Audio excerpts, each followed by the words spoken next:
Fellows, thank you, and may God bless you once again for joining me on Africa, My Heritage TV. This, as usual, is your boy and your host, Kwame, the African Child. Please, if this is your first time on this wonderful platform, please don't forget to hit on the subscription button to become part of Africa, My Heritage TV channel. And please, after subscribing, kindly also hit on the notification bell icon to enable you to receive alert on all new videos that we are going to upload on this platform. And please, with this video that you are watching, if the content is good, if the content is okay and appealing to you, kindly also hit on the like button. Doing so triggers the YouTube algorithm in promoting this particular video further. And under this same video, you are also going to see the comment button. Please use the comment button to bring forth your comments and suggestions and opinions to me as to how you would want me to improve on the content delivery on this platform. Because mind you, I'm intentionally making sure that all the videos here for you to watch is at the end of the day going to keep you informed, going to keep you entertained, and going to keep you educated. I know you had some expectations. I know you had some anticipations that drove you to this platform, and I wouldn't want you to feel disappointed. I want to make sure that the anticipation that brought you here has been met at the end of the day. That's the reason why I'm pleading and begging on your wonderful behalf with the greatest of respect to you to allow your comments to come to me to enable me to improve on the videos that you would want me to upload for you, the cherished viewer and subscriber, to watch. Thank you, and God bless you that you are going to do that. Please don't forget to also recommend Africa, My Heritage TV to all your friends and family. Thank you, and may God bless you. So I'm going to continue on the video that I did.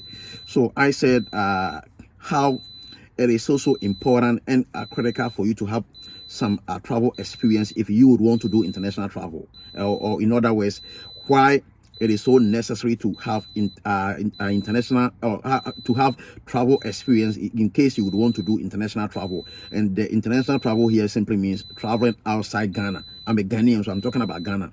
Traveling outside Ghana amount to international travel. So if you even travel from Ghana to Togo, it is international travel. If you travel from Ghana to Burkina Faso, it is international travel. If you travel from Ghana to say Guinea, it is international travel. If you travel from Ghana to any African country, it is amounted to be international travel. In the same way, if you also travel from Ghana across Africa into other continents, it is also amount as international travel. It also counted as international travel. So now I'm going to show you why it is also important for you to gather some travel experience. If you have a dream of trying visa for countries like United States or Canada or maybe Germany, Britain, or any Western world, it is also important for you to have some travel experience before you may even decide to even submit your visa application. So, like as I said in the previous video, I was giving you the details of how I managed to gather some travel experience that's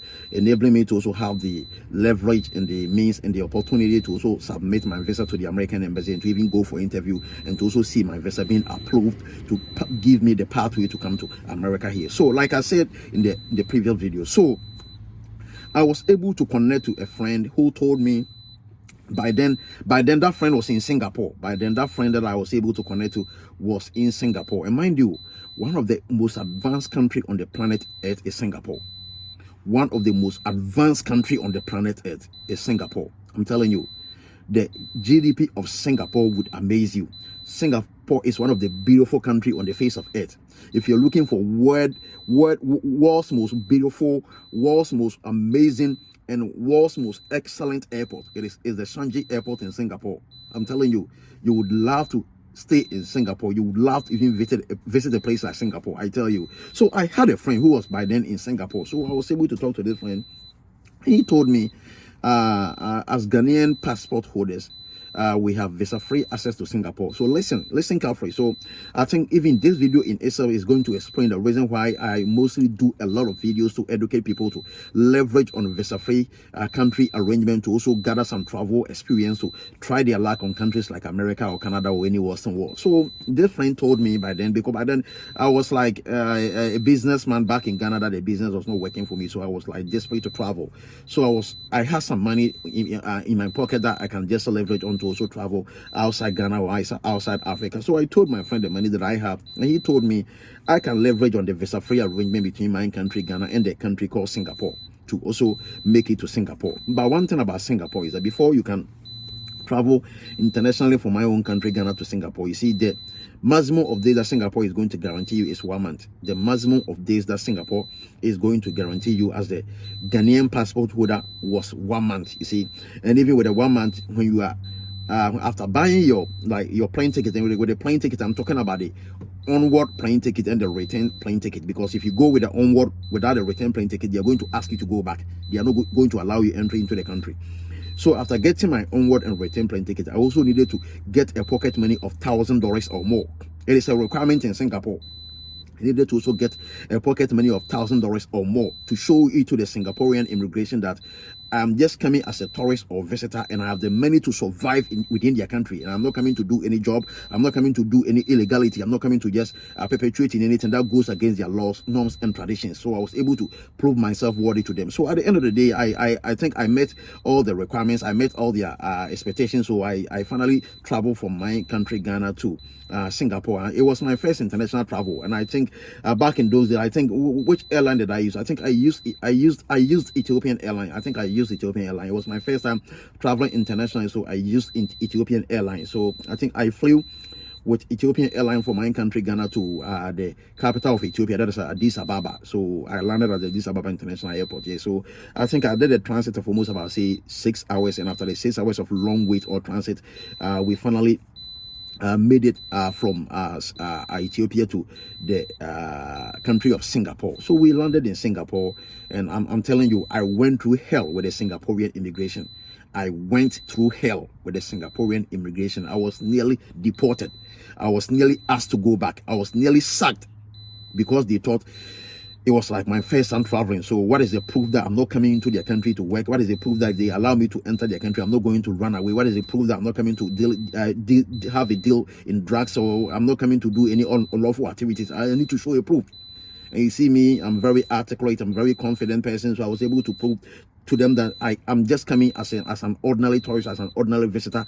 That is my only motive. I have no ulterior motive, and after visiting with the duration they've given to me, I'm not going to do any overstay. I will leave their country. So I gave them that assurance, and they also allowed me entry. So fortunately for me, I entered, and my friend who invited me to visit Singapore to join him was also there to also meet me at the airport. So my friend met me at the airport, and he was even surprised. He was even shocked and amazed that finally I was able to make it to Singapore, because he told me on his first time that he was trying to get international travel experience, that he decided to leverage on the visa-free arrangement between Ghana and Singapore to also travel to Singapore. He went there and they asked him to go back. They didn't allow him entry. So he was even surprised that as a first-time traveler, I was able to defend myself. I was able to explain the reason why I'm coming to visit. I was able to gather rightful information to enable them to allow me entry. So he was even surprised myself. So finally, my friend met me, and we just went to the place that my friend was staying. It was a little hostel in Singapore, you see.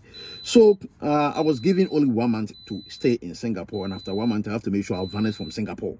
They told me I have to make sure I'll vanish from Singapore. So we stayed in Singapore, and I was looking at the Singaporean economy. The economy is working. They pay good. Their currency has value. If you compare one Singaporean dollar to my own country, Ghana cedis, by then it was almost about 3 cedis and something. It was almost about 3 cedis and something. So their currency was good. The currency was so strong. So I wanted to stay in Singapore. I wanted to leverage myself. I wanted to maneuver myself through the system to maybe find a place of convenience that I can hide after my 1 month has elapsed, so that I can stay to even find some illegal job to do, to gather some money, to even to decide to go back to Ghana, or maybe to continue to any other country. That was the mentality. That was the motive. But man, as I'm saying, the Singaporean law is very strict. They have the strictest of law.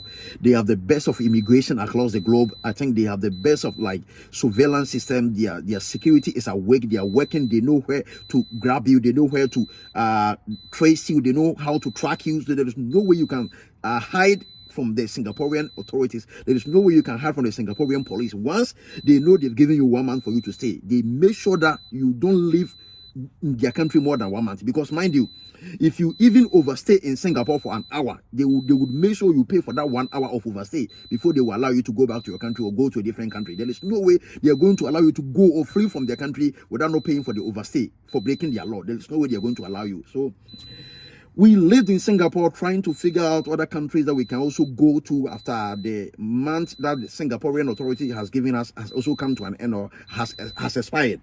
And we tried our best. We didn't find any country. I think, like I said, I don't want the video to be so long to bore my cherished viewers and subscribers. So I will do the part 3 of this same video. So let me pause here so that with the next video, I will continue with the Singaporean story. Thank you, and may God bless you. Please subscribe. Thank you.